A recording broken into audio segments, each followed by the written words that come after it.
Hello friends, আজকে কিন্তু আমি দিদির বাড়িতে চলে এসেছি। আর দিদি কিন্তু কিছুদিন আগে কলকাতায় বুক ফেয়ারে গিয়েছিল।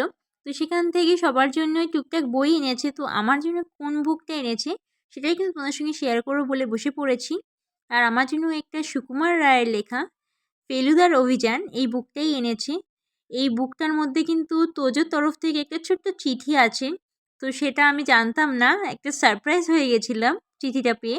তো চলো চিঠিটায় কী লিখেছে, যদিও তোজোর তরফ থেকে কিন্তু তোজোর মা লিখেছে, কী চিঠিটায় লেখা আছে সেটাই তোমাদের চলো পড়ে শোনানো যাক। শোনো ছোট্ট মিমি, আমি এখন একটু একটু হচ্ছি বড়। তাই তো গেলাম এবার 48তম বইমেলার প্রাঙ্গণে। আর সঙ্গে করে নিয়ে এলাম কবি সুকুমার রায়ের লেখা। পড়িস কিন্তু, আমি কিন্তু শুনবো। ইতি তোর বাবা। তো চিঠিটা পেয়ে কিন্তু আমি খুব খুব খুব খুশি হয়ে গিয়েছিলাম। থ্যাংক ইউ তোজো, এত সুন্দর একটা গিফট আমাকে দেওয়ার জন্য। Thank you so much.